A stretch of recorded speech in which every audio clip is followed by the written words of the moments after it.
Assalamualaikum warahmatullahi wabarakatuh. Innal hamdalillah nahmaduhu wa nasta'inuhu wa nastaghfiruh wa na'udzu billahi min shururi anfusina wa min sayyiati a'malina. May yahdihillahu fala mudilla lahu wa may yudlil fala hadiya lahu. Asyhadu an la ilaha illallah wahdahu la syarika lahu wa asyhadu anna Muhammadan abduhu wa rasuluh. Ya ayyuhalladzina amanu taqullaha haqqa tuqatih wa la tamutunna illa wa antum muslimun. Ya ayyuhan nasu taqu rabbakumul ladzi khalaqakum min nafsin wahidah wa khalaqa minha zawjaha wa batha minhuma rijalan katsiran wa nisaa'a. Wattaqullaha alladzi tasaaluna bihi wal arham innallaha kana 'alaikum raqiba. Ya ayyuhalladzina amanu taqullaha wa qulu qawlan sadida yuslih lakum a'malakum wa yaghfir lakum dhunubakum wa man yuti'illaha wa rasulahu faqad faza fawzan 'azima. Amma ba'du fa inna asdaqal hadithi kitabullah wa khairal hadi hadi Muhammadin sallallahu alaihi wa ala alihi wasallam wa syarral umuri muhdatsatuha wa kullu muhdatsatin bid'ah wa kullu bid'atin dhalalah wa kullu dhalalatin finnar. Ayolah ikhwah azakumullah, kepada seluruh ikhwan yang hadir di Masjid Nurul Tauhid yang dimuliakan oleh Allah Ta'ala, dan kepada seluruh pemirsa TV Roja dan pendengar Radio Roja yang mudah-mudahan dirahmati oleh Allah Ta'ala. Alhamdulillah, kita bersyukur kepada Allah Subhanahu Wa Ta'ala atas segala nikmat yang Allah karuniakan kepada kita, nikmat Islam, nikmat iman, nikmat sehat, nikmat afiat, nikmat dijauhkan oleh Allah dari berbagai macam malapetaka, nikmat diberikan hidayah di atas Islam dan sunnah, nikmat diberikan waktu yang luang untuk selalu dan senantiasa menuntut ilmu syar'i. Ikhwani fiddin, azakumullah. Pada hari ini kita akan melanjutkan kajian kita dari syarah Aqidah Ahlussunnah wal Jamaah. Kita masih membahas, artinya mengulang kembali dari kitab syarah Aqidah Ahlussunnah wal Jamaah tentang kaidah dan prinsip dalam mengambil dan menggunakan dalil. Karena bab ini, bab yang kedua ini penting dalam kita beragama, dalam kita mengambil dan menggunakan dalil. Bab di sini akan terlihat perbedaan antara Ahlussunnah wal Jamaah dengan firqah-firqah yang sesat, dengan golongan-golongan yang sesat. Karena pijakan mereka berbeda dengan cara berpijak Ahlussunnah wal Jamaah. Maka ini saya ulang kembali, padahal pembahasan kita dari syarah Aqidah Ahlussunnah wal Jamaah sudah selesai.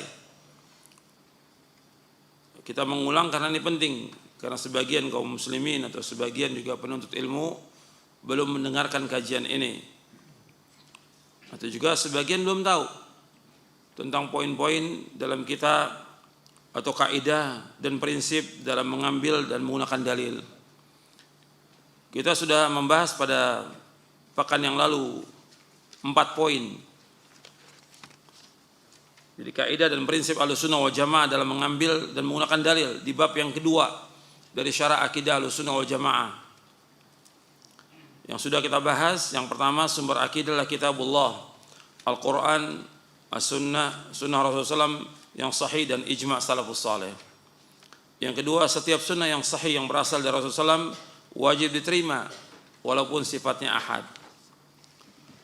Yang ketiga, yang menjadi rujukan dalam memahami Al-Quran dan As-Sunnah adalah nas-nas atau dalil dari Quran dan hadis yang menjelaskannya. Kemudian pemahaman salafus saleh dan para imam yang mengikuti jejak mereka, serta dilihat dari arti yang benar dari bahasa Arab. Jika hal tersebut sudah benar, maka tidak dipertentangkan lagi dengan hal-hal yang sifatnya berupa kemungkinan menurut bahasa. Yang keempat, prinsip-prinsip utama dalam agama, yaitu usuluddin, semua telah dijelaskan oleh Nabi Muhammad SAW siapapun tidak berhak untuk mengadakan sesuatu yang baru dalam agama ini yang tidak ada contoh sebelumnya, apalagi sampai mengatakan hal tersebut bagian dari agama. Allah SWT telah menyempurnakan agamanya, wahyu telah terputus dan kenabian pun telah ditutup. Ini sudah kita bahas dengan dalil-dalilnya. Sekarang kita masuk poin yang kelima. Berserah diri, taslim, patuh dan taat hanya kepada Allah dan Rasulnya sallallahu alaihi wa ala alihi wasallam secara lahir dan batin. Tidak menolak sesuatu dari Al-Quran dan As-Sunnah yang sahih, baik menolaknya itu dengan kias, analogi, perasaan, kasyf, iluminasi atau penyingkapan tabir rahasia sesuatu yang gaib, ucapan seorang syekh ataupun pendapat imam-imam dan lainnya. Allah SWT berfirman, "Fala wa rabbika la yu'minuna hatta yuhakkimuka fima shajara bainahum, thumma la yajidu fi anfusihim harajan mimma qadaita wa yusallimu taslima." Allah berfirman dalam surah An-Nisa ayat 65, artinya, maka demi Rabbmu mereka tidak beriman sebelum mereka menjadikan engkau Muhammad sebagai hakim dalam perkara yang mereka perselisihkan, sehingga kemudian tidak ada rasa keberatan dalam hati mereka terhadap putusan yang engkau berikan dan mereka menerima dengan sepenuhnya. Allah juga berfirman dalam surah Al-Hasyr ayat 7, "Wa ma atakumur rasulu fakhudhu wa ma nahakum anhu fantahu wattaqullaha innallaha syadidul iqab." Apa yang diberikan Rasul kepadamu, artinya apa yang datang dari Rasul, maka terimalah, dan apa yang larangnya maka tinggalkanlah, dan bertakwalah kepada Allah, sungguh Allah itu sangat keras hukumannya. Kita bahas poin yang kelima ini. Disebutkan bahwa berserah diri, taslim, patuh dan taat hanya kepada Allah dan Rasulnya secara mutlak, lahir dan batin.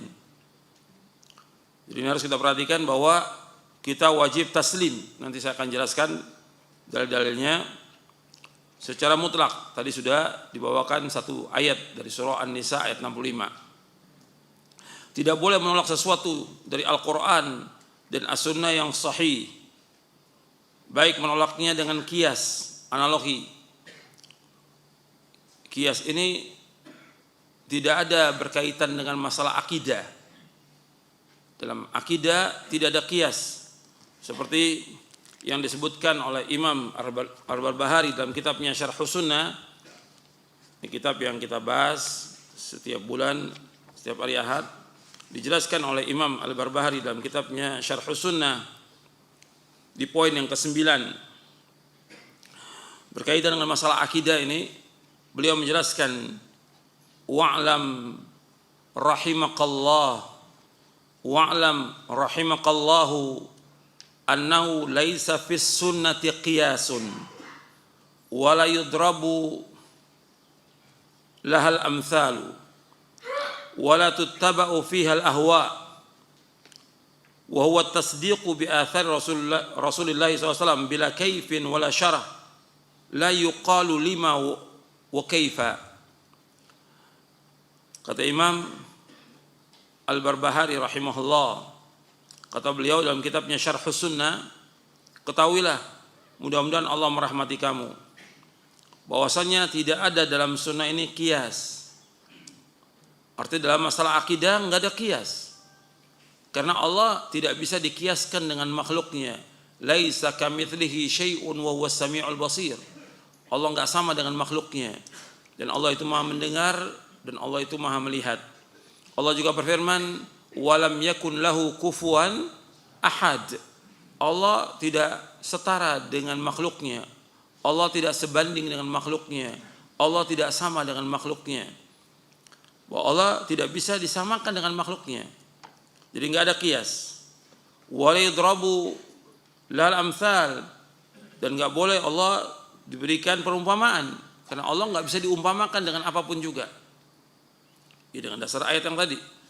Dan juga dengan dasar ayat fala tadribu lillahil amsal, dan janganlah kamu menjadikan bagi Allah permisalan-permisalan.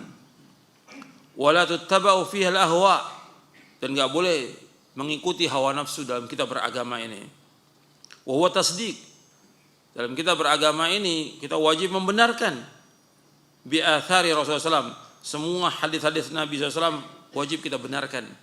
Selama riwayat itu sahih, wajib kita benarkan semuanya. Bila kaif wala syarah, artinya tidak boleh menanyakan tentang sifat Allah itu bagaimana sifat Allah, tidak boleh. Kita wajib menetapkan semua nama dan sifat Allah, tapi nggak boleh kita menanyakan tentang bagaimana sifat Allah. Kita wajib meyakini tentang Allah istiwa di atas arsy, wajib kita menetapkannya. Tapi bagaimana Allah istiwa kita tidak tahu, karena Allah tidak menjelaskan dan Nabi tidak menjelaskan. Kita menetapkan tentang Allah mempunyai wajah Allah, tapi kita tidak tahu tentang bagaimana wajah Allah. Allah mempunyai tangan, kita nggak tahu tentang bagaimana tangan Allah SWT, tapi wajib kita menetapkan. Jadi tentang tidak menanyakan tentang bagaimana, yang nggak boleh menanyakan tentang bagaimananya.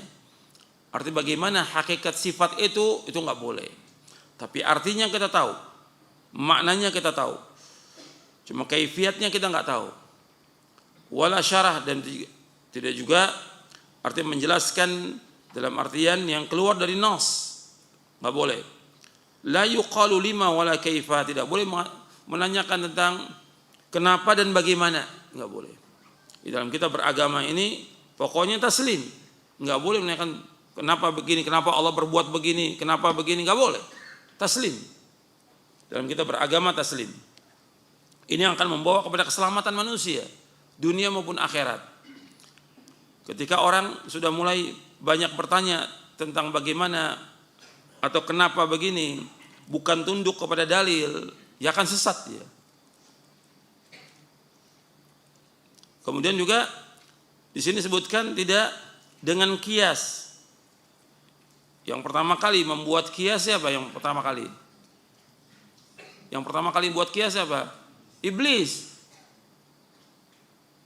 Iblis mengatakan ana khairum minhu khalaqtani min nar wa khalaqtahu min tin. Yang pertama kali buat kias iblis. Ketika iblis tidak mau sujud kepada Adam karena perintah Allah wajib ditaati, mutlak.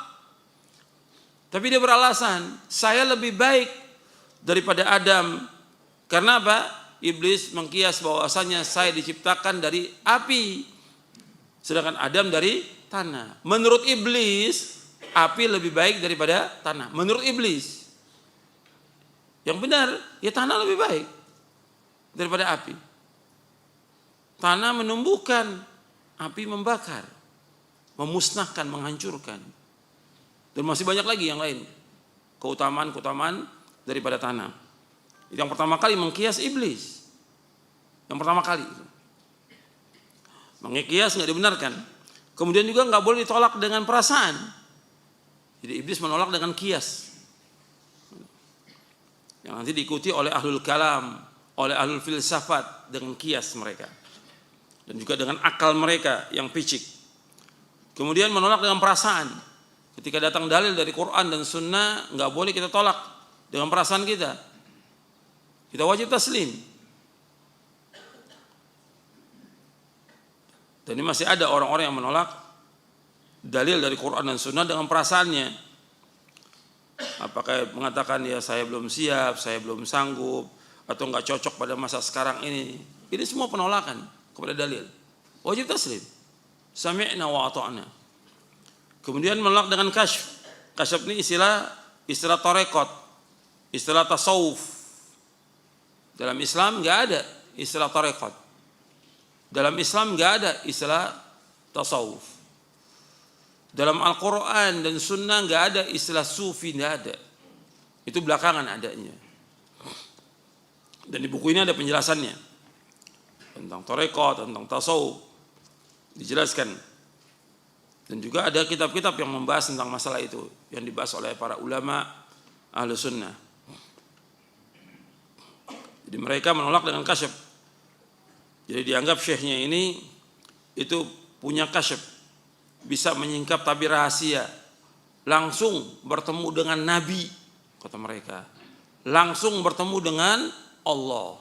Ini kata mereka, kata tokoh-tokohnya tarekat.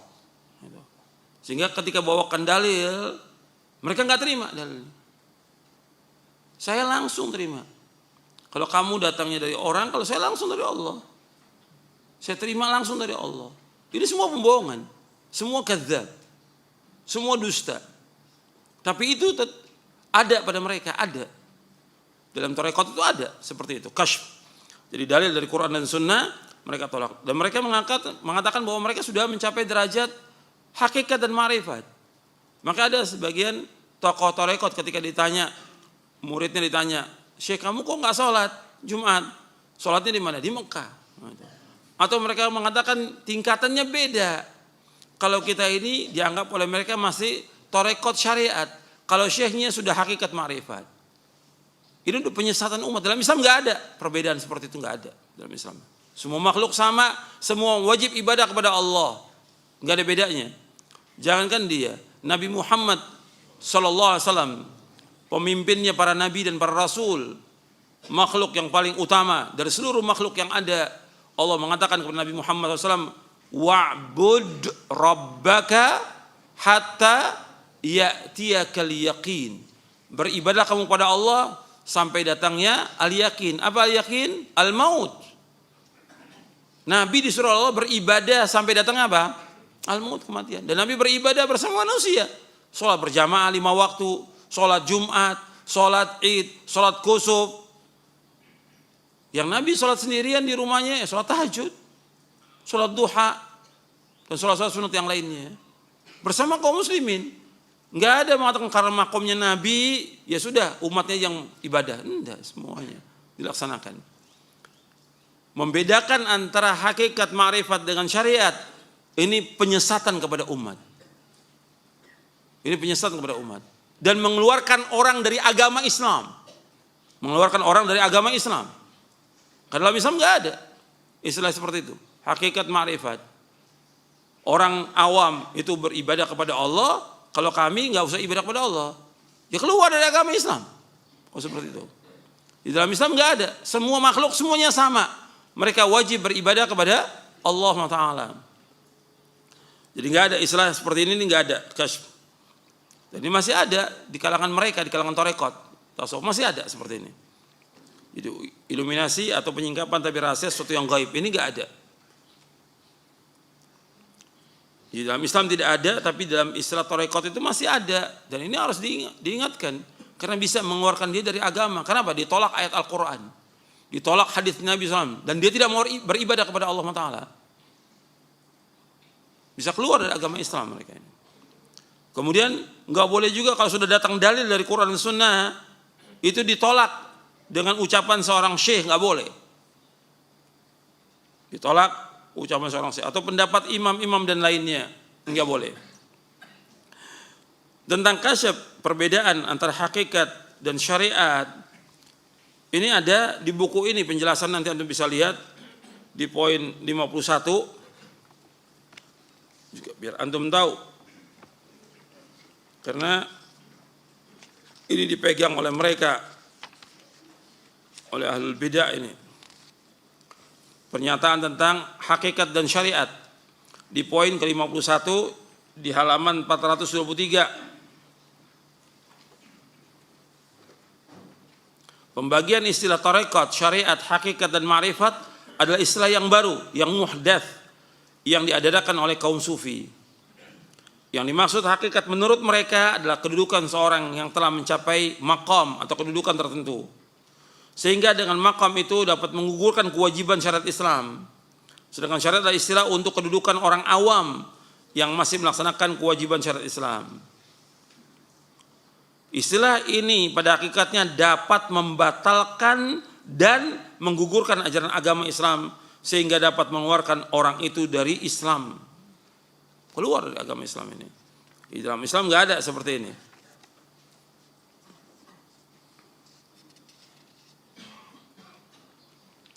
Bahkan dijelaskan oleh Imam Asy-Syafi'i rahimahullah. Untuk melihat di halaman 424 dalam buku Syarah Aqidah Ahlussunnah wal Jamaah, Yunus bin Abdul A'la As-Sadafi rahimahullah yang wafat tahun 264 Hijriah pernah menyatakan, aku berkata kepada Imam Asy-Syafi'i rahimahullah, aku mendengar sahabat kita Al-Laits bin Sa'ad menyatakan bahwa apabila kita melihat seorang yang bisa berjalan di atas air, janganlah kita langsung menanggapinya sebagai wali Allah sebelum kita mengukur amalnya dengan Quran dan Sunnah. Jadi jangan kita percaya orang-orang itu punya karomah atau keramat kecuali dalilnya ada apa enggak dari Quran dan Sunnah. Imam Syafi'i rahimahullah menanggapi ucapan itu kurang, kata Imam Syafi'i. Lalu beliau menambahkan, bahkan jika kalian menyaksikan seorang dapat berjalan di atas air atau terbang di udara sekalipun, janganlah kalian menganggapnya sebagai wali sebelum kalian mengukur amalnya dengan Quran dan Sunnah. Jelas kita ukur dengan Quran dan Sunnah. Karena umum yang demikian itu dibantu oleh siapa? Oleh syaitan. Karena Allah menyebutkan di dalam Al-Quran bahwa syaitan itu turun kepada orang-orang yang seperti itu. Kemudian saya lanjutkan lagi di sini. Kita kembali lagi ke poin yang kelima tadi. Juga tidak boleh kita menolak dalil dari Quran dan Sunnah dengan perkataan seorang syekh atau perkataan seorang imam. Nggak boleh. Yang kita jadikan dalam kita beragama ini dalil. Quran, Sunnah menurut pemahaman para sahabat. Adapun perkataan seorang syekh, seorang imam, dalil atau bukan? Bukan dalil. Dan para imam semua mengatakan kalau ada pendapatku menyalahi sunnah Rasulullah, kata mereka apa? Buang pendapatku. Semua mengatakan demikian. Saya bawakan di buku Mulia dengan Masalab perkataan para imam. Di dalam buku Mulia dengan Masalab di halaman 304. Imam Abu Hanifah mengatakan begini. Ini penjelasan-penjelasan ini penting karena apa? Di masyarakat masih menganggap perkataan seorang syekh itu udah segala-galanya. Gurunya, kiainya, ustadznya, ajengannya atau yang lain dianggap segala-galanya. Sehingga apabila datang dalil dari Quran Sunnah, ini dalil kata syekh saya begini, kata ustadz saya begini, kata guru saya begini. Seolah-olah perkataan gurunya lebih tinggi dari apa? Dari dalil dari Quran dan Sunnah. Ini sesat, nggak boleh dalam Islam. Anda melihat penjelasan Imam Abu Hanifah rahimahullah mengatakan tidak halal bagi seorang mengambil perkataan kami selama ia belum mengetahui dari mana kami mengambilnya. Artinya nggak boleh bagi orang mengambil perkataan Abu Hanifah sampai tahu dari mana dalilnya, dari mana mengambilnya. Bahkan beliau juga mengatakan apabila suatu hadis sahih maka itulah madhabku. Kemudian Imam Malik bin Anas rahimahullah mengatakan, itu tadi yang pertama perkataan Abu Hanifah rahimahullah. Kemudian Imam Malik bin Anas rahimahullah mengatakan, sesungguhnya aku hanya seorang manusia biasa. Terkadang aku benar dan terkadang aku salah. Maka lihatlah pendapatku. Setiap pendapatku yang sesuai dengan Alkitab dan As-Sunnah maka ambillah. Dan setiap yang tidak sesuai dengan Alkitab dan As-Sunnah maka tinggalkanlah. Ini disebutkan dalam kitab Iqadul Himam dan juga dalam kitab Jami' Bayan Ilmi wa Fadlih oleh Imam Ibn Abdul Bar. Jadi Imam Malik bin Anas, gurunya Imam Syafi'i mengatakan, kata beliau, aku seorang manusia biasa, terkadang salah, terkadang benar. Lihat pendapatku, setiap pendapatku yang sesuai dengan Alkitab dan Sunnah ambil, yang tidak sesuai tinggalkan. Ini perkataan Imam Malik, Imam Darul Hijrah rahimahullah. Kemudian perkataan Imam Syafi'i. Imam Syafi'i rahimahullah mengatakan setiap orang pasti terlewat dan terluput darinya salah satu sunnah Rasulullah SAW. Apapun pendapat yang aku katakan atau prinsip yang aku tetapkan, kemudian ada hadis dari Rasulullah SAW yang ternyata bertentangan dengan pendapatku, maka apa yang disabdakan Rasulullah SAW itulah yang diambil dan itulah yang menjadi pendapatku. Jadi kalau pendapatku menyalahi sunnah Rasulullah, maka kamu ambil sabda Rasulullah, buang pendapatku. Ini pendapat Imam Syafi'i rahimahullah. Ini disebutkan oleh Imam Baihaqi dalam kitabnya Manaqib Al-Imam Asy-Syafi'i dan juga disebutkan oleh Imam Ibnu Qayyim dalam kitabnya I'lamul Muwaqqi'in di juz yang keempat. Beliau juga Imam Syafi'i rahimahullah mengatakan, setiap yang aku ucapkan namun ada hadis dari Nabi SAW yang sahih menyelesaikan pendapatku, maka hadis Nabi SAW itulah yang lebih patut diikuti, maka jangan kalian taklid kepadaku. Imam Syafi'i mengatakan jangan kalian taklid kepadaku. Jadi kata Imam Syafi'i rahimahullah, setiap yang aku ucapkan namun ada hadis dari Nabi SAW yang sahih yang menyelisih pendapatku, maka hadis Nabi SAW itulah yang lebih patut diikuti, maka janganlah kalian taklid kepadaku. Ini dibawakan oleh Imam Baihaqi dalam kitabnya Manaqib Al-Imam Asy-Syafi'i dan juga oleh Imam Ibnu Qayyim dalam kitabnya I'lamul Muwaqqi'in. Kemudian yang keempat, Imam Ahmad bin Hanbal rahimahullah. Jadi Imam Hanafi, Maliki, Syafi'i, Hambali. Imam Ahmad bin Hanbal rahimahullah mengatakan kalian tidak boleh taklid kepadaku. Tidak boleh juga taklid kepada Malik, Syafi'i, Auza'i dan Ats-Tsauri. Tetapilah ambillah dari mana mereka mengambil. Dari mana mereka mengambil dalil, ambil. Dijelaskan oleh Imam Ibnu Qayyim dalam kitabnya I'lamul Muwaqqi'in di juz yang ketiga. Jadi seluruh imam semuanya mengatakan, seluruh imam, Imam Hanafi, Maliki, Syafi'i, Hambali yang dikenal dengan imam yang empat, mereka semua mengatakan kalau ada pendapatku menyalahi sunnah Rasulullah, buang pendapatku. Ini imam-imam mujtahid mutlak mereka semuanya ini. Imam Ahlus Sunnah wal Jamaah semuanya. Mereka mengatakan kalau ada pendapatku menyalahi sunnah Rasul, buang pendapatku. Yang wajib diikuti dalil dari Quran dan As-Sunnah. Maka ini harus kita berpegang dalam kita beragama, ini penting ini. Karena banyak kaum muslimin yang sesat atau menyimpang dari jalan yang lurus disebabkannya begitu.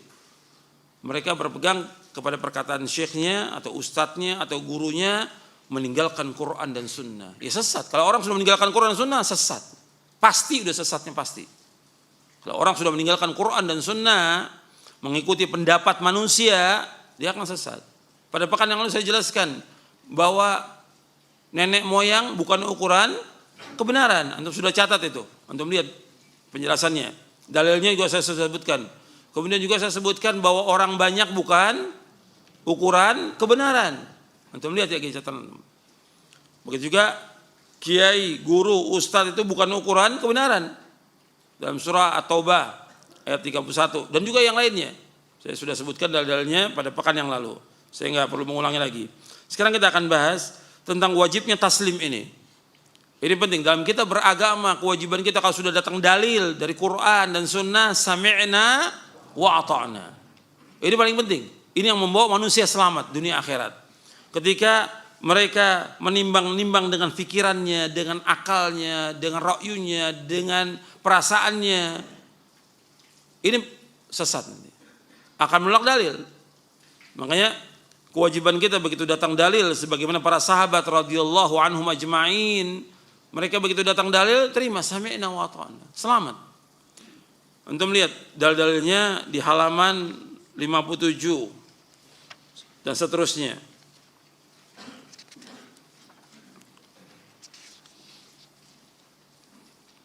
Dikatakan oleh Imam Muhammad bin Syihab Az-Zuhri rahimahullah yang wafat tahun 124 Hijriah.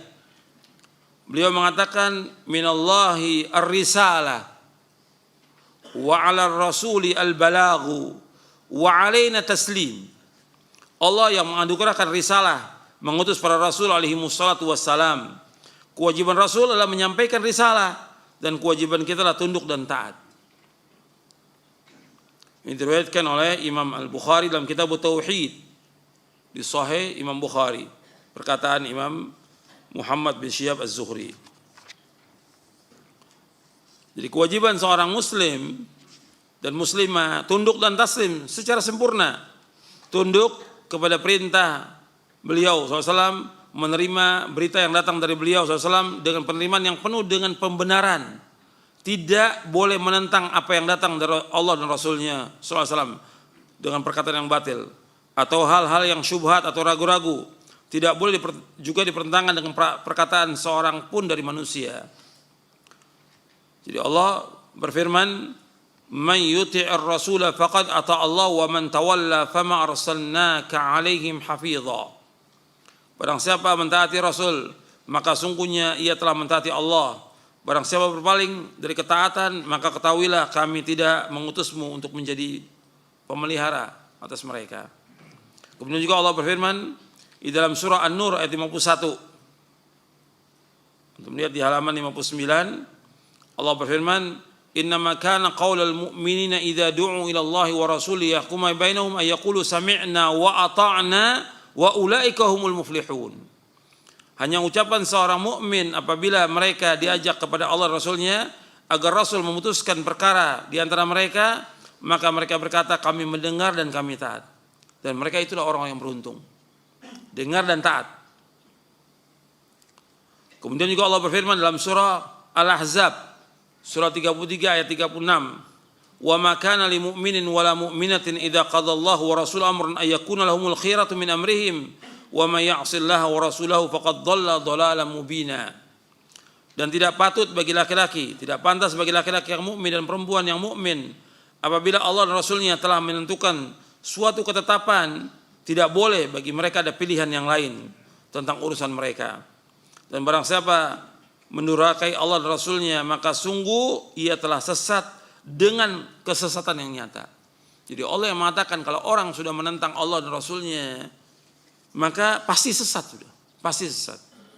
Jadi kewajiban dia kalau Allah dan Rasul sudah putuskan satu perkara, dia mengatakan sami'na wa ata'na, taslim.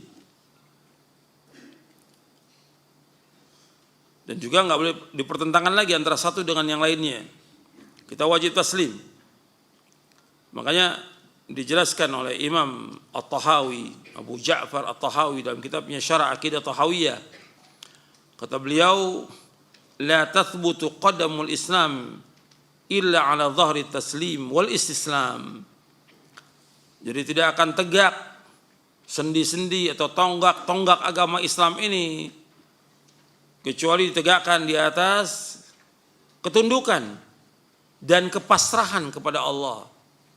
Gak akan tegak agama Islam kecuali mereka umat ini tunduk dan pasrah. Nanti antum bisa lihat dalam Aqidah Tahawiyah, Syarah Aqidah Tahawiyah. Gak ada di buku ini, gak ada Syarah Aqidah ini. Yang ada yaitu saya muat perkataan Imam Tahawi di sini, yaitu barang siapa yang mencoba mempelajari ilmu yang terlarang, tidak puas pemahamannya untuk pasrah kepada Al-Quran dan As-Sunnah, maka ilmu yang dipelajarinya itu akan tertutup. Maka ilmu yang dipelajari itu akan menutup jalan baginya dari kemurnian tauhid, kejernihan ilmu pengetahuan dan keimanan yang benar. Ini dalam Syarah Aqidah Tahawiyah.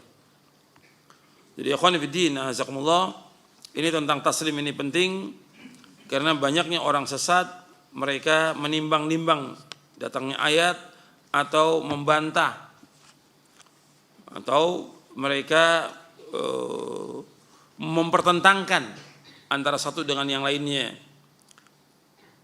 Itu ya di poin ke-6 ini. Masuk kita poin ke-6. Jadi mereka mempertentangkan antara akal dengan dalil. Itu mereka sesat. Makanya di poin ke-6 saya tegaskan di sini. Yaitu dalil akli. Itu dalil akal yang benar sesuai dengan dalil naqli. Naqli itu dalil yang sahih dari Quran dan Sunnah, itu naqliyah. Atau dalil naqliyah atau sam'iyah dari Quran dan Sunnah. Adapun dalil akal, dalil akli itu semata-mata akal. Dalil akli, akal yang benar akan sesuai dengan dalil naqli, nas yang sahih. Sesuatu yang qat'i, yang pasti dari kedua dalil tersebut tidak akan bertentangan selamanya. Apabila sepertinya ada pertentangan di antara keduanya, maka dalil naqli, ayat ataupun hadis harus didahulukan. Maksudnya, untuk melihat penjelasannya di bawahnya itu, maksudnya Al-Quran dan As-Sunnah yang sahih selama-lamanya tidak akan bertentangan dengan akal yang waras. Kalaupun seolah-olah seperti bertentangan, maka yang harus didahulukan adalah Al-Quran dan As-Sunnah. Karena Al-Quran dan Sunnah adalah ma'sum, sedangkan akal tidak ma'sum. Al-Quran dan Sunnah tetap sedangkan akal berubah-ubah. Al-Quran dan Sunnah mutlak, sedangkan akal manusia terbatas. Akal manusia mempunyai keterbatasan. Akal wajib tunduk kepada wahyu, wajib tunduk kepada Quran dan Sunnah. Ini saya bawakan poin ini karena awal kesesatannya Jahmiyah akal, Qadariyah akal, Mu'tazilah akal, Asy'ariyah juga sama. Mendahulukan akal di atas dalil. Mereka sesat dengan sebab itu. Maksudnya wahyu yang lebih tinggi daripada akal. Wahyu, dalil naqliyah itu lebih tinggi daripada akal. Akal wajib tunduk. Bukan berarti agama Islam mematikan akal, tidak. Tapi akal terbatas ruangnya. Seperti tentang Allah, akal nggak mampu. Tentang ruh, akal juga nggak mampu. Tentang takdir, akal nggak mampu. Wajib taslim. Masih banyak lagi yang akal juga nggak mampu. Makanya Nabi bersabda SAW, tafakkaru fi khalqillah wala tafakkaru fillah. Fikirkan tentang makhluk Allah. Fikirkan tentang makhluk Allah, jangan fikir tentang Allah. Nggak akan mampu akal ini. Nggak akan mampu. Nah, ketika akal mulai berbicara tentang Allah tanpa dalil, nah ini dikatakan mereka ahlul kalam, mutakallimin. Berbicara tentang Allah dengan akalnya, sesat mereka. Sesat. Makanya kalau kita lihat orang-orang filsafat ini orang-orang yang bingung mereka. Orang yang bingung. Makanya Syekhul Islam Ibnu Taimiyah rahimahullah nulis kitab namanya Dar'u Ta'arul Aql wan Naql. 10 jilid, 11 jilid dengan fihrisnya. Dar'u Ta'arul Aql wan Naql. Pertentangan atau menolak adanya pertentangan antara akal dengan naql. Karena nggak akan bertentangan. Mereka yang mulai pada hakikatnya tidak ada dalil dari Quran dan Sunnah yang sahih bertentangan dengan akal manusia, tidak ada selama-lamanya, tidak ada. Cuma mereka dengan kata mereka orang pintar, akhirnya orang bodoh. Orang bodoh. Mereka mengatakan seolah-olah akal ini pokok kata mereka dari segala-galanya. Kalau seandainya bertentangan akal dengan wahyu, kata mereka umpamanya ditolak dua-duanya, ini mustahil. Atau diterima dua-duanya juga mustahil. Atau diterima dari nakal, mustahil juga. Kata-kata mereka, nakal nggak bisa. Karena sumbernya bisa kita pahami nakal itu dengan akal. Berarti akal diterima. Itu awal disebutkan oleh Syekhul Islam Ibnu Taimiyah dalam buku ini, Dar'u Ta'arul Aql wan Naql. Pertama kali ini di awal-awal disebutkan oleh Syekhul Islam. Pernyataan tokohnya dari imam mazhab Asy'ariyah. Dari firqah Asy'ariyah. Ini Imam Fakhrul Razi. Imam Fakhrul Razi. Di awal dia seperti itu. Jadi Imam Fakhrul Razi ini dia bingung. Nanti saya akan bacakan bagaimana bingungnya dia. Terakhir dia taubat. Dan ini banyak, bukannya dia. Al-Ghazali. Banyak lagi, puluhan sudah. Yang mereka ini bingung. Jadi kata Imam Fakhruddin Ar-Razi, Abu Abdullah Fakhruddin Muhammad bin Amr Al-Hasan bin Al-Husain Ar-Razi, yang lahir tahun 544 Hijriah, wafat tahun 606 Hijriah. Ini min a'immatil Asy'ariyah.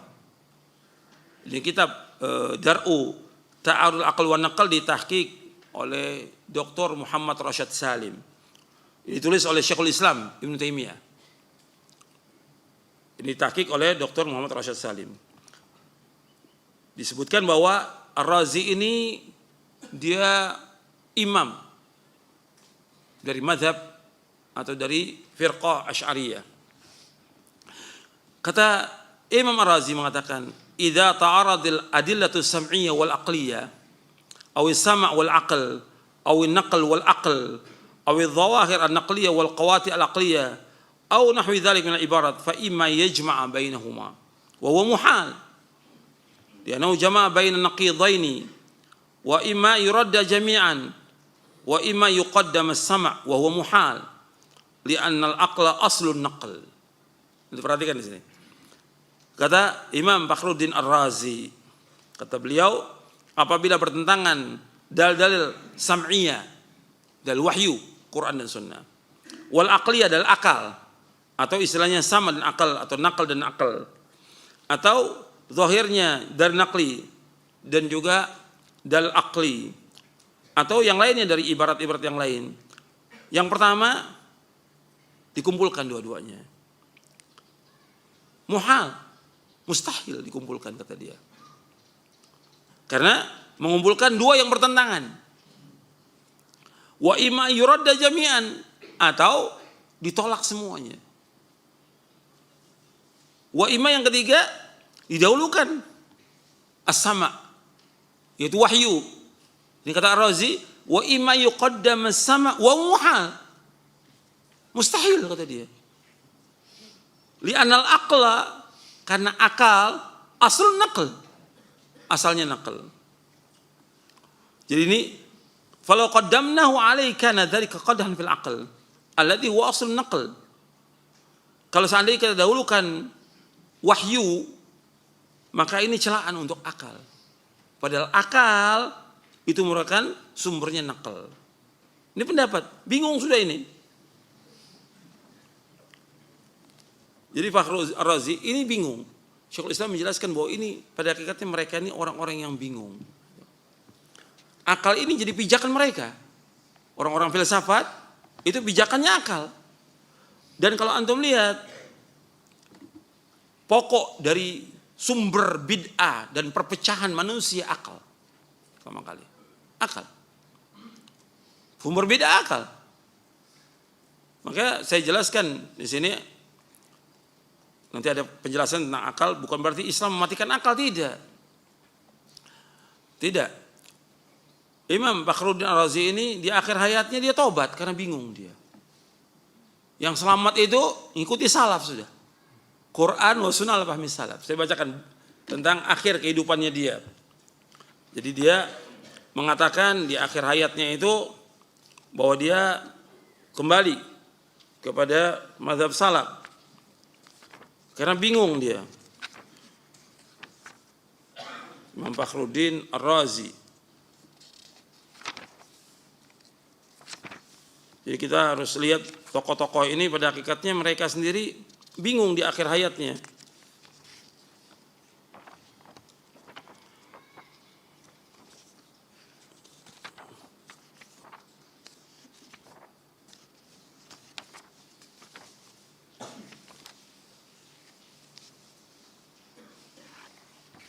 Jadi kata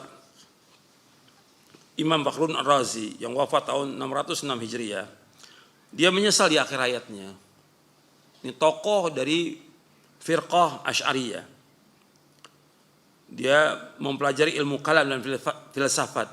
Beliau berkata, "Nihayatu iqdamil uqulu iqalu wa aqtaru sa'il alamina dhalalu wa arwahuna fi wahsyatin min jusumina wa ghayatu dunyana adhan wa wabalu wa lam nastafid min bahthina tula umrina siwa an jama'na fihi qila wa qalu." Akibat dari keberanian atau kelancangan akal adalah akal menjadi terbelenggu. Lancangnya akal jadi terbelenggu. Kebanyakan usaha manusia adalah kesesatan. Ruh-ruh kami dalam keterasingan dari jasad kami. Akhir dunia kami adalah sakit, batinnya tersiksa. Orang-orang filsafat mutakalimin tersiksa dan kekacauan dalam berpikir. Kami tidak mendapat manfaat apa-apa dalam kajian kami seumur hidup, kecuali hanya mengumpulkan konon katanya dan katanya, bukan dalil. Kemudian beliau berkata lagi, sungguh aku telah mengkaji metode ahli kalam dan cara pandang filsafat, maka aku melihatnya tidak dapat menyembuhkan orang sakit dan tidak pula melenyapkan dahaga. Aku mendapati metode terdekat adalah metode Quran. Aku membaca ayat yang menetapkan sifat Allah Ar-Rahman al-Arsy istawa. Allah yang Maha Pemurah bersemayam di atas arsy. Allah berfirman, "Ilaihi yas'alul kalimut thayyib wal amal saleh." Kepadanya akan naik perkataan yang baik dan amal kebajikan. Dan dia mengangkatnya. Kemudian tentang ayat yang menafikan persamaan, permisalan. Laisa kamitslihi syai'un wa huwas samiul basir. Tidak ada satupun yang serupa dengan Allah dan Allah Maha mendengar dan Maha melihat. Allah juga berfirman, "Wa la yuhituna bi ilma." Sedang ilmu mereka tidak dapat meliputi ilmu Allah. Barang siapa yang mencoba apa yang telah aku coba, niscaya dia akan mengetahui apa yang aku ketahui. Ini disebutkan oleh Syekhul Islam di dalam buku ini, Dar'u Ta'arudul Aql wan Naql, dan juga dalam Majmu' Fatawa, juga disebutkan oleh Imam Ibnu Qayyim dalam kitabnya As-Sawa'iq Al-Mursalah dan yang lainnya. Jadi orang-orang yang ahli filsafat, ilmu kalam, mutakallimin nyesal di akhir hayatnya mereka semua. Menyesal dan bingung. Memang kalau kita lihat pernyataan mereka ini membingungkan semuanya. Cuma sayangnya diikuti juga oleh orang-orang yang bingung, oleh para doktor, profesor, diikutin itu. Ya orang-orang bingung. Akhirnya sama-sama sesat semuanya. Na'udzubillah nasallallahu alaihi wasallam. Makanya yang harus kita belajar ini kembali kepada Quran wa sunnah al-fahmi salaf. Tunduk kita kepada dalil. Akal tetap digunakan. Makanya saya jelaskan di sini. Antum lihat di sini tentang masalah akal. Antum lihat di halaman 66. Ya, bukan berarti Islam menafikan akal, tidak. Antum lihat di halaman 66. Syariat Islam memberikan nilai dan urgensi yang amat tinggi terhadap akal manusia. Syariat Islam ini memberikan nilai dan urgensi yang amat tinggi terhadap akal manusia. Hal itu dapat dilihat pada beberapa poin berikut ini. Yang pertama, Allah hanya menyampaikan kalamnya, firmannya kepada orang yang berakal. Karena hanya mereka yang dapat memahami agama dan syariatnya. Allah berfirman dalam surah Sad ayat 29, "Kitabun anzalnahu ilaika mubarakun liyadabbaru ayati wa liyatadzakkara ulul albab." Inilah sebuah kitab yang kami turunkan kepada kamu, penuh dengan berkah supaya mereka memperhatikan ayat-ayatnya dan supaya mendapat pelajaran orang-orang yang mempunyai pikiran. Itu yang pertama. Yang kedua, akal merupakan syarat yang harus ada dalam diri manusia untuk dapat menerima taklif, beban hukum dari Allah SWT. Hukum-hukum syariat tidak berlaku bagi mereka yang tidak menerima taklif. Di antara yang tidak menerima taklif adalah orang gila karena kehilangan akalnya. Nabi bersabda SAW, "Rufi al-qalamu an thalathatin, anin naimi hatta yastayqidha, wa anin sabi hatta yahtalima, wa anil majnuni hatta yaqila." Pena, catatan pahala dan dosa diangkat, dibebaskan dari 3 golongan. Orang yang tidur sampai ia bangun, anak kecil sampai ia bermimpi, dan dari orang gila sampai ia kembali berakal. Sampai dia sadar. Ini sahih dari Imam Abu Daud. Yang ketiga, tentang Islam memberikan nilai dan urgensi yang tinggi kepada akal. Allah Subhanahu wa ta'ala mencela orang yang tidak menggunakan akalnya. Misalnya celaan Allah terhadap ahli neraka yang tidak menggunakan akalnya. Jadi orang-orang kafir mereka menyesal. Orang-orang kafir punya akal, tapi mereka tidak menggunakan akalnya. Meskipun mereka profesor, doktor dan yang lainnya, tetapi mereka nggak gunakan akalnya. Allah berfirman, "Wa qalu law kunna nasma'u wa na'qilu ma kunna fi ashabis sa'ir." Dan mereka berkata, sekiranya dahulu kami mendengarkan atau mikirkan peringatan itu, tentulah kami tidak termasuk penghuni neraka yang menyala-nyala. Ya, termasuk orang-orang yang mengikuti jejaknya orang-orang kafir ini. Nyesal nanti. Kalau dia tidak menggunakan akalnya, menolak ayat Al-Quran atau hadis Nabi dengan akalnya, dia akan mengikuti orang-orang kafir. Mereka punya akal, bukan punya akal, cuma nggak digunakan untuk memahami wahyu, tidak digunakan untuk tunduk dan taslim kepada Quran dan Sunnah. Mereka menyesal, akalnya mereka nggak gunakan. Yang keempat, penyebutan begitu banyak proses dan anjuran berfikir dalam Al-Quran, seperti tadabbur, tafakkur, ta'akul dan yang lainnya. Kalimat la'alakum tafakkarun, mudah-mudahan kalian berfikir. Afala ta'qilun, apakah kalian tidak berakal? Afala yatadabbarun Al-Quran, apakah kalian tidak mentadabburkan, merenungi isi kandungan Al-Quran? Ini diajak untuk berfikir. Islam mengajak orang untuk berfikir. Tapi kalau sudah datang dalil wahyu, kewajiban dia untuk tunduk. Islam juga mencela taklid yang membatasi dan melumpuhkan fungsi dan kerja akal. Jadi Islam mencela taklid yang membatasi dan melumpuhkan fungsi kerja akal. Allah berfirman, wa idza qila muttabi'u ma anzalallahu qalu bal nattabi'u ma alfayna 'alaihi aba'ana aw law kana aba'uhum la ya'qiluna syai'an wa la yahtadun. Dan apabila dikatakan kepada mereka, ikutilah apa yang telah diturunkan Allah, mereka menjawab, tidak. Kata mereka, tidak. Yaitu kami akan mengikuti apa yang kami dapati nenek moyang kami melakukannya. Padahal nenek moyang mereka itu tidak mengetahui apapun dan tidak mendapatkan petunjuk. Ini surah Al-Baqarah ayat 170. Ini tentang taklid. Kita dilarang.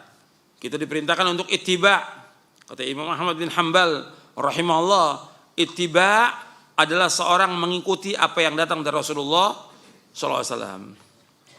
Kalau taklid itu menerima pendapat orang lain tanpa dalil, menerima pendapat tanpa dalil, itu namanya taklid.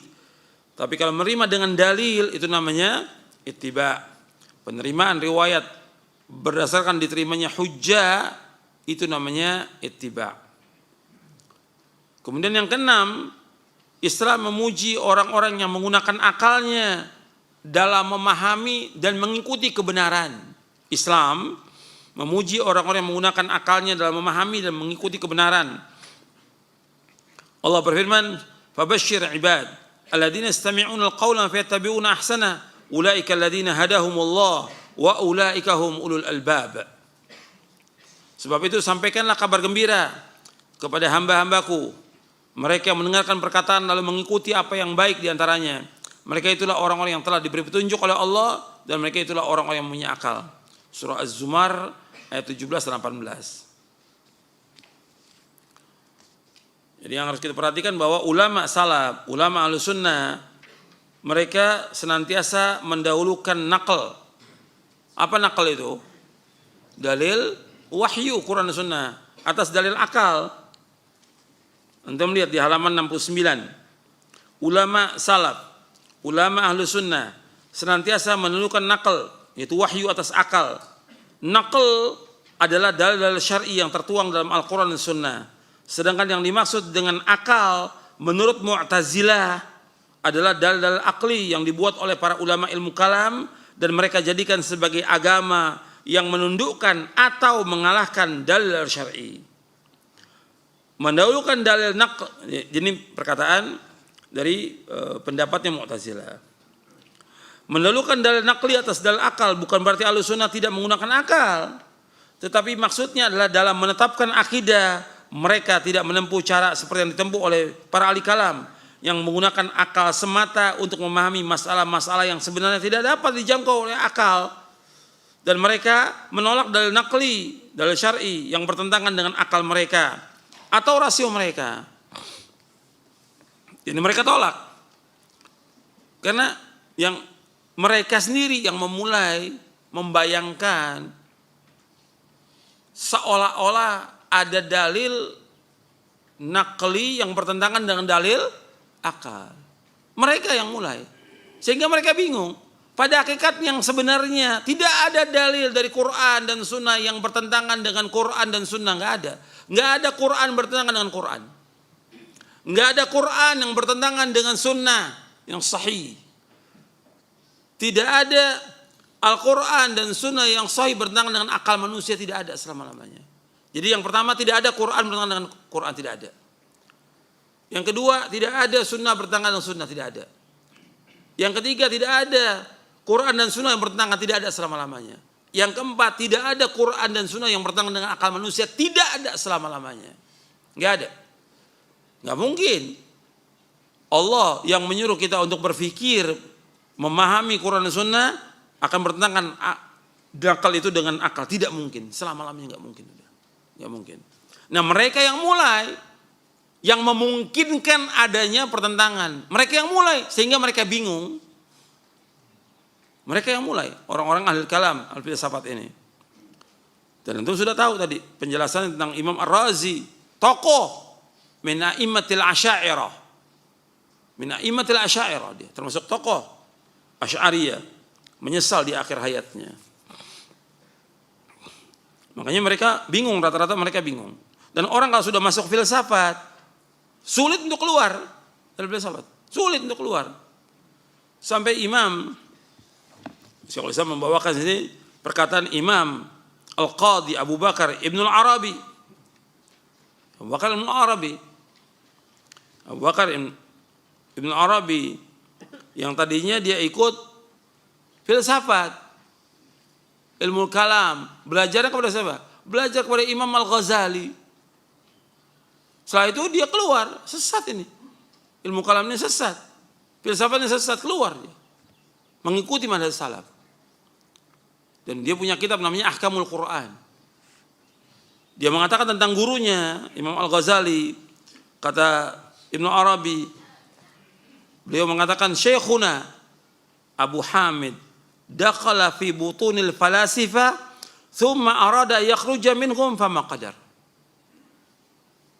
Kata Imam Abu Bakar Ibnu Arabi rahimahullah, kata beliau, Syekhuna, guru kami Abu Hamid Al-Ghazali, dia sudah masuk ke perutnya filsafat, fi butunil falasifa.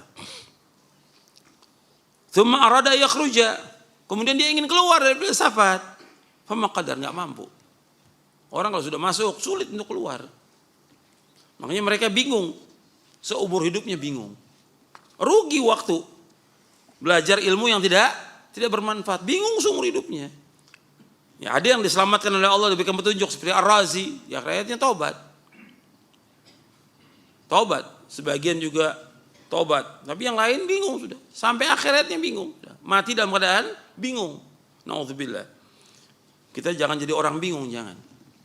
Ini jelas petunjuk ini. Quran dan Sunnah petunjuk. Hudan linnas, hudan lil muttaqin. Sebagai petunjuk bagi manusia, petunjuk bagi orang takwa, pegang Quran dan Sunnah. Ikuti. Pasti selamat sudah. Ketika orang sudah tidak mengikuti Quran dan Sunnah, pasti sesat sudah. Makanya Allah berfirman dalam surah Thaha, "Famanittaba hudaya fala yadhillu wa la yashqa." Barang siapa mengikuti petunjukku Quran dan Sunnah ini, fala yadhill, tidak akan sesat, wala yashqa, tidak akan celaka selama-lamanya. Makanya ini kita harus pegang Quran dan Sunnah ala fahmi salaf ini. Makanya akal itu enggak punya kemampuan apa-apa, tidak. Akalnya lemah. Tapi disuruh dia untuk memahami Al-Quran, disuruh dia untuk menalar, disuruh untuk mencerna, tapi bukan untuk menolak. Karena kemampuan akal itu terbatas, kewajiban dia untuk ittiba. Maka dikatakan oleh Imam Abu Mudzaffar As-Sam'ani, yang melihat di halaman 70. Imam Abu Mudzaffar As-Sam'ani rahimahullah, yang wafat tahun 489 Hijriah, ketahuilah, mazhab Ahlus Sunnah mengatakan bahwa akal tidak mewajibkan sesuatu bagi seorang dan tidak melarang sesuatu. Karena akal nggak punya kemampuan untuk menyuruh atau melarang. Serta tidak ada hak baginya untuk menghalalkan atau mengharamkan sesuatu. Sebagaimana juga tidak ada wewenang baginya untuk menilai ini baik atau buruk. Seandainya tidak datang kepada kita wahyu, maka tidak ada bagi seorang untuk suatu kewajiban agama pun, dan tidak ada pula yang namanya pahala atau dosa. Karena akal tidak tahu ini baik atau tidak baik, nggak tahu dia. Ini hal atau tidak hal, nggak tahu. Kecuali dengan bimbingan wahyu, nggak tahu akal ini. Begitu juga bahwa perbuatan ini mendapatkan pahala, nggak bisa dengan akal. Perbuatan mendapatkan dosa, nggak bisa dengan akal. Harus dengan wahyu. Jadi secara ringkas pandangan Ahlus Sunnah tentang penggunaan akal diantaranya sebagai berikut. Syariat didahulukan atas akal karena syariat itu maksum, sedangkan akal tidak maksum. Yang kedua, akal mempunyai kemampuan mengenal dan memahami yang bersifat global, tidak bersifat detail. Yang ketiga, apa yang benar hukum akal pasti tidak akan bertentangan dengan syariat. Yang keempat, apa yang salah dari pemikiran akal adalah apa yang bertentangan dengan syariat. Yang kelima, penentuan hukum-hukum tafsiliyah rinci seperti wajib, haram dan seterusnya adalah hak mutlak syariat. Yang keenam, akal tidak dapat menentukan hukum tertentu atas sesuatu sebelum datangnya wahyu. Walaupun secara umum ia dapat mengenal dan memahami yang baik dan buruk, tapi rincinya tidak bisa dia mengetahui. Batasan atas pahala dan dosa ditentukan oleh syariat. Yang kedelapan, janji dan ancaman neraka sepenuhnya ditentukan oleh syariat. Yang kesembilan, tidak ada kewajiban tertentu dari Allah yang ditentukan oleh akal kita kepadanya. Karena Allah mengatakan fa'al lima yurid. Allah berbuat menurut apa yang Allah kehendaki. Kalau orang sudah menggunakan akal, filsafat atau ilmu kalam, dia mesti mewajibkan Allah wajib begini, Allah wajib begini. Yang wajib itu manusia. Gak ada kewajiban bagi Allah. Allah yang menciptakan, Allah yang menurunkan syariat untuk dilaksanakan oleh manusia. Bukan akal kemudian mewajibkan atas Allah. Ini gak punya adab kepada Allah ini. Ini kurang ajar kepada Allah. Allah gak boleh ditanya juga kenapa Allah berbuat begini, gak boleh. La yus'alu amma yaf'alu wa hum yus'alun. Allah gak boleh ditanya tentang apa yang Allah perbuat. Dan mereka akan ditanya oleh Allah. Ini nas, dalil dari Al-Quran. La yus'alu amma yaf'alu wa hum yus'alun. Allah tidak akan ditanya tentang apa yang Allah perbuat, dan mereka pasti akan ditanya oleh Allah. Kemudian dalil mereka tentang masalah akal ini disebutkan ada 30 hadis yang berkaitan dengan akal yang biasa digunakan oleh mutakallimin, pengagung akal, namun semuanya palsu. Semuanya hadis palsu, nggak boleh jadikan dalil. Makanya Syekh Al-Albani rahimahullah di dalam silsilah hadis ad-dhaifah. Silsilah hadis ad-dhaifah ini 12 jilid. Satu jilidnya 500 hadis. Beliau tulis. Satu jilidnya beliau tulis 500 hadis tentang hadis yang dhaif dan palsu. Yang pertama dari 12 jilid itu yang beliau tulis tentang yang pertama ad-dinu wal aql, untuk membantah ini. Ini merupakan sumber kesesatan. Mengatakan bahwa agama itu akal. Wa man la dina la aqlalah. Agama la akal, barang siapa tidak mempunyai agama maka tidak memiliki akal. Hadis ini batil. Jadi Syekh Muhammad Nasr Al-Albani rahimah mengawali kitab silsilah hadis ad-dhaifah wal mawdu'ah dengan lafaz ini. Bahkan Ibnu Qayyim Al-Jauziyah rahimahullah mengatakan dalam kitabnya Al-Manal Munif fi Sahih wa Dhaif, beliau mengatakan seluruh hadis tentang akal adalah dusta. Semua hadis tentang akal. Ini penjelasan yang berkaitan dengan akal. Bab ini jadikan dalil atau sumber dalam beragama yang menyesatkan manusia. Dan saya sudah jelaskan bahwa Islam menghargai akal, memuliakan akal, cuma pada batasannya. Akal tidak maksum, sedangkan wahyu maksum. Wahyu itu tetap, sedangkan akal tidak tetap. Wahyu ini cocok untuk semua masa, semua zaman, semua manusia, sedangkan akal berubah-ubah. Akal terbatas. Akal ini terbatas. Akal nggak bisa menentukan apa yang terdahulu atau yang akan datang, nggak mampu akal. Kalau wahyu iya. Karena Allah yang Maha tahu semuanya. Akal nggak mampu. Makanya akal wajib tunduk kepada dalil. Ya, sampai di sini kajian kita. Ini panjang pembahasan tentang masalah ini. Makanya Syekhul Islam mengkhususkan untuk membantah ini karena ini sumber kesesatan dari firqah-firqah yang sesat, dari Jahmiyah, Mu'tazilah, Asy'ariyah dan yang lainnya. Ini mereka menggunakan akal sehingga mereka sesat. Begitu juga ini 10 jilid dibahas. Ini ditahqiq oleh Dr. Rasyad Salim, buku Syekhul Islam, dan 11 jilid dengan fihrisnya. Kemudian Ibnu Qayyim juga membantah dalam kitabnya As-Sawa'iq Al-Mursalah. As-Sawa'iq Al-Mursalah. Itu dibantah tentang prinsip dalam beragama itu akal dibantah. Ini akan membawa manusia kepada kesesatan. Ya, sampai sini dulu kajian kita. Kalau ada yang kurang jelas yang mau ditanyakan silakan. Wassalamualaikum Nabi Muhammadin sallallahu alaihi wa ala alihi wasallam.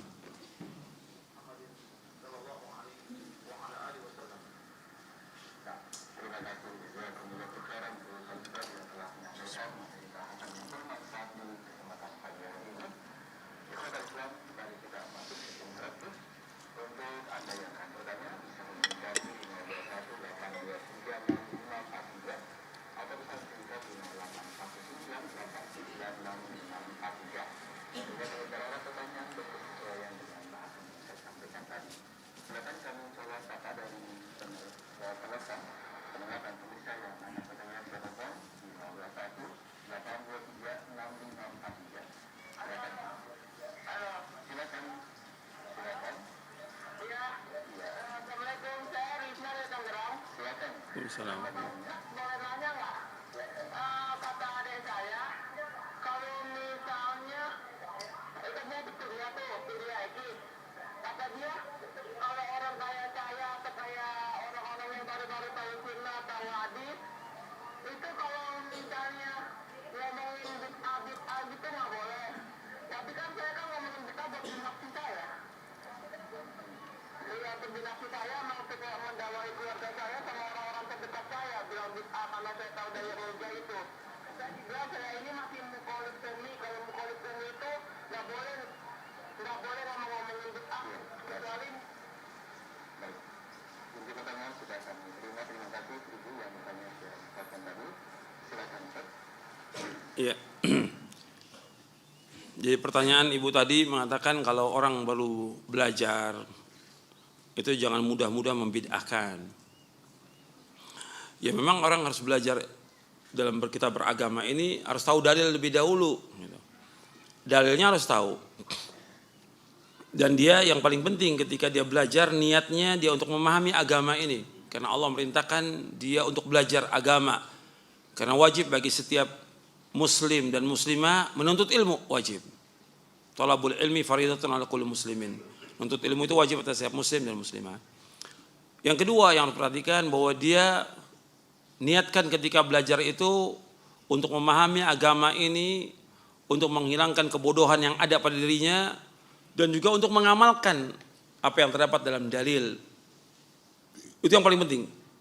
Jadi ketika dia belajar itu, bagaimana dia mengamalkannya dengan ikhlas dan ittiba karena Allah. Kemudian yang ketiga, setelah dia belajar, setelah dia amalkan, diperintahkan untuk mendakwakan kepada keluarga. Karena Allah merintahkan kita untuk berdakwah kepada keluarga. Karena Allah berfirman, wa anzir ashiratakal aqrabin, ancam keluarga kamu yang terdekat.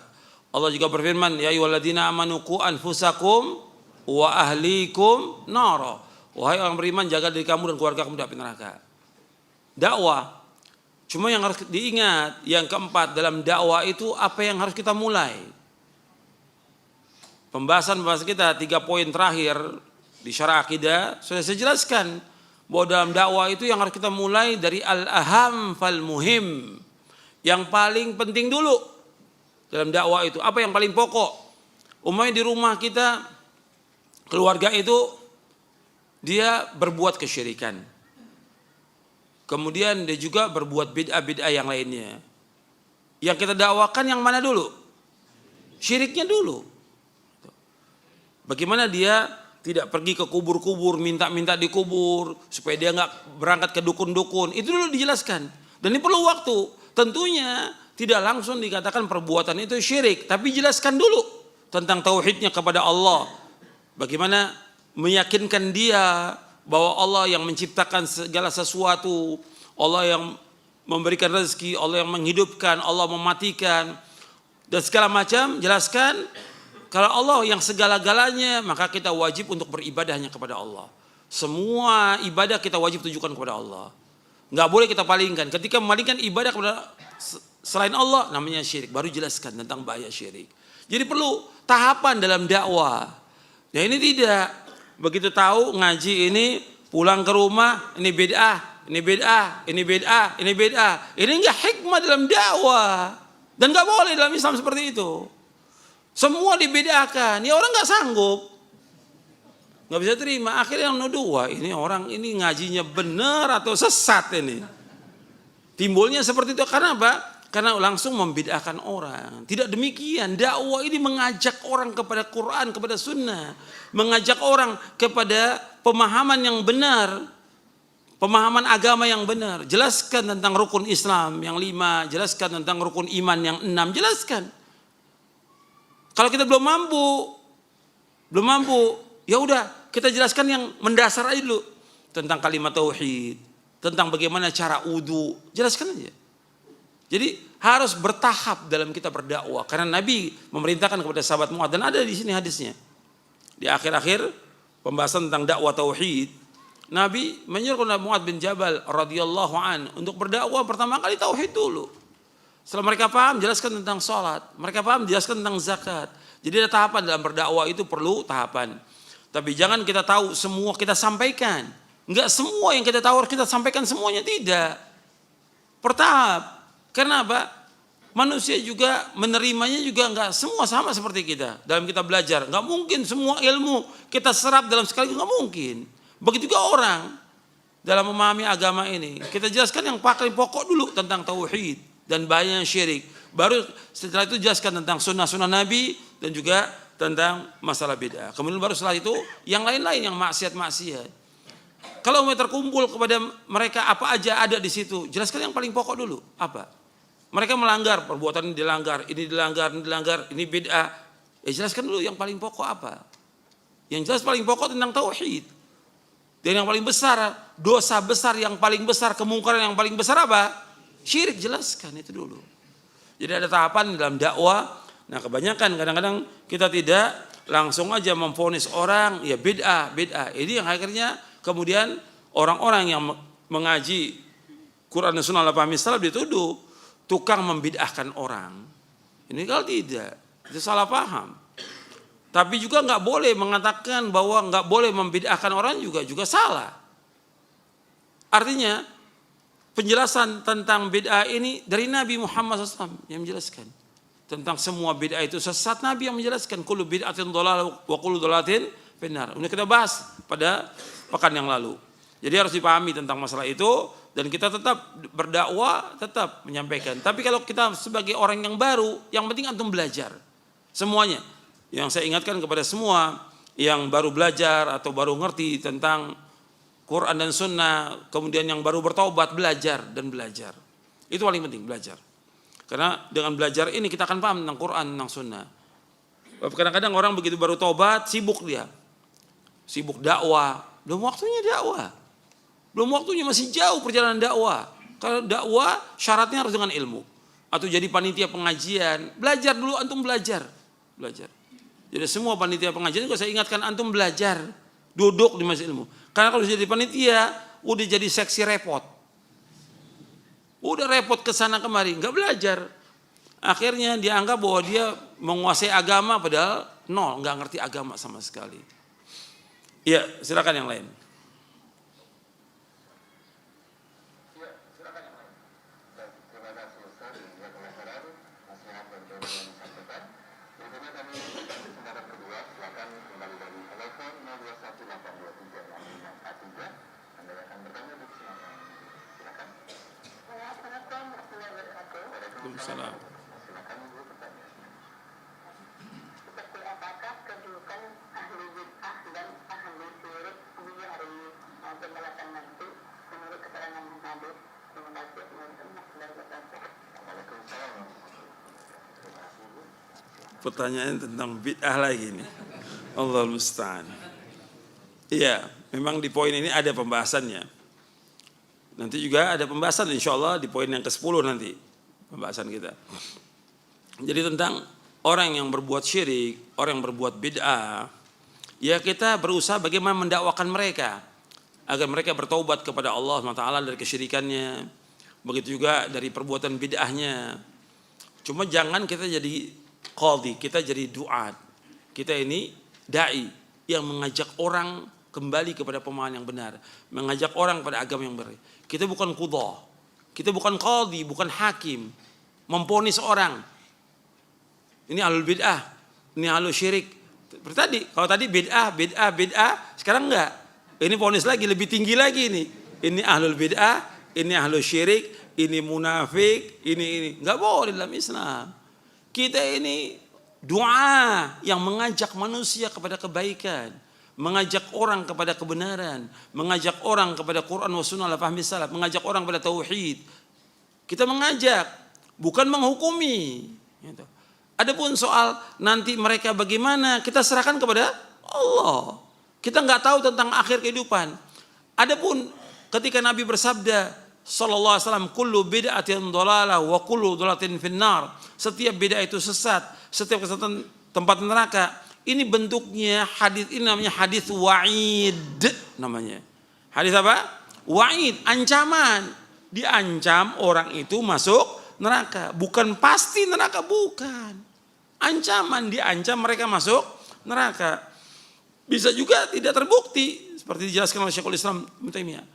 Artinya maksudnya bisa aja dia taubat kepada Allah. Dia berbuat bid'ah sekarang ini. Bisa dia taubat. Tapi kita udah vonis bahwa dia ahli neraka. Dari mana kita tahu dia ahli neraka? Enggak boleh kita memvonis orang itu ahli sorga atau ahli neraka, tidak boleh. Sebaik apapun amal orang, enggak boleh kita pastikan dia masuk sorga. Karena enggak ada yang tahu kecuali Allah. Rasulnya pun tahu dari Allah. Ketika Rasul menentukan sahabat-sahabat masuk sorga, Allah yang beritahu. Fulan, seperti 10 orang yang jamin masuk sorga. Sebaik apapun amal orang itu, nggak boleh ditentukan dia masuk sorga, nggak boleh. Kita nggak tahu tentang akhir kehidupan seorang.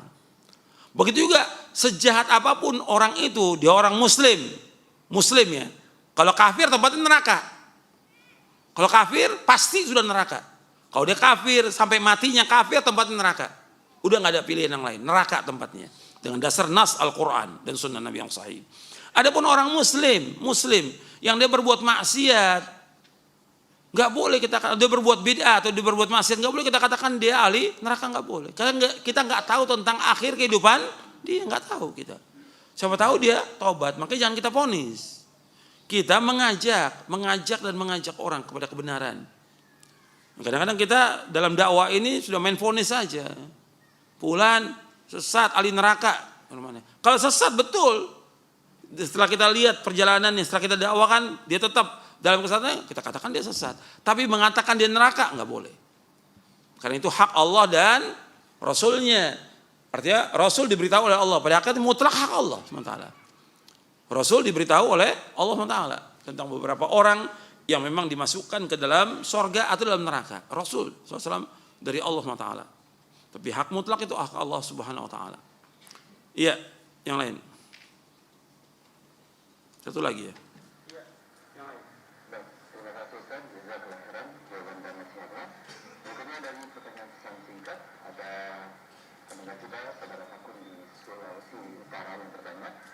Assalamualaikum warahmatullahi wabarakatuh. Bertanya, apakah hakikat akal dan fungsi akal terhadap wahyu? Mohon penjelasan dan nasihat Al-Ustaz. Jazakallahu khairan. Tadi kalau dia ikut kajian sudah kita bahas tentang fungsi akal. Sudah kita bahas. Nanti dilihat di buku ini halaman 66 sampai halaman 71. Jadi saya nggak usah mengulangi. Sudah kita bahas di halaman 66 dari buku ini sampai halaman 71 tentang akal dan fungsi akal. Bagaimana Islam ini menghormati akal, tapi akal punya keterbatasan dan yang lainnya. Ada lagi dia pesan singkat.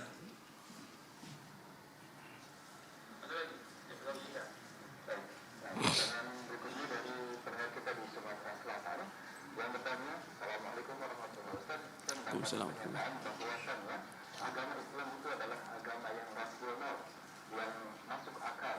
Kalau tidak masuk rasional atau tidak masuk rasional dan akal kita, maka itu bukan dari agama Islam. Apakah benar pernyataan tersebut? Saya mohon nasihat. Iya. Lihat lagi di poin yang tadi. Di poin tadi, ya, dalil akal yang benar akan sesuai dengan dalil naqli yang sahih. Sesuatu yang qat'i pasti dari keduanya dalil tersebut tidak akan bertentangan selamanya. Apabila seperti ada pertentangan di antara keduanya, maka dalil naqli ayat dan hadis harus didahulukan. Ini sebenarnya kalimatnya udah cukup udah. Artinya nggak ada yang namanya nas Al-Quran atau sunnah Nabi yang bertentangan dengan akal, tidak ada dan tidak akan ada selama-lamanya, tidak akan ada.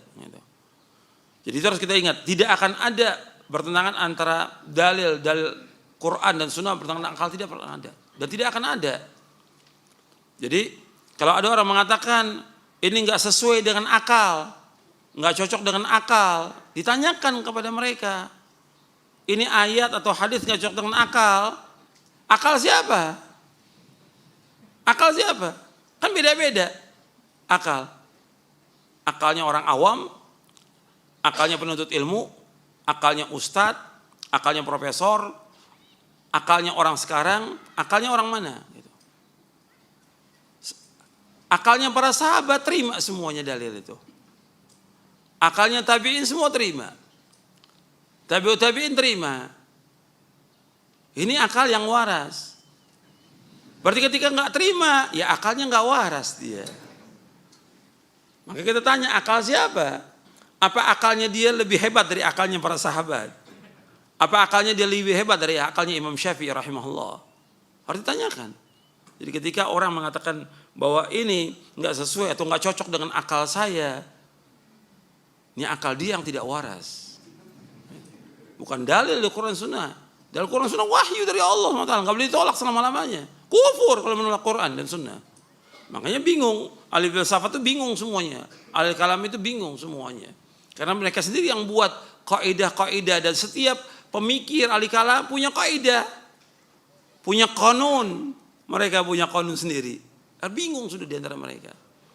Makanya akhir kehidupan mereka dalam keadaan bingung. Kita jangan bingung, jangan. Kita sudah dapat dalil petunjuk dari Quran Sunnah.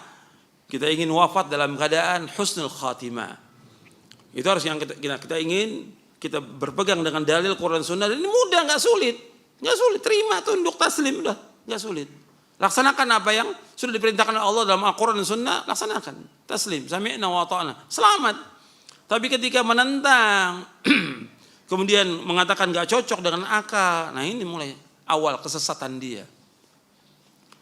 Nah, terus tuh, karena itu kan lingkaran setan. Terus, seperti yang terjadi pada mutakalimin, orang ahli filsafat. Sebagiannya keluar dari Islam. Sebagian mereka keluar dari Islam. Seperti yang disebutkan oleh Syekhul Islam Taimiyah, oleh Ibnu Qayyim dan yang lainnya.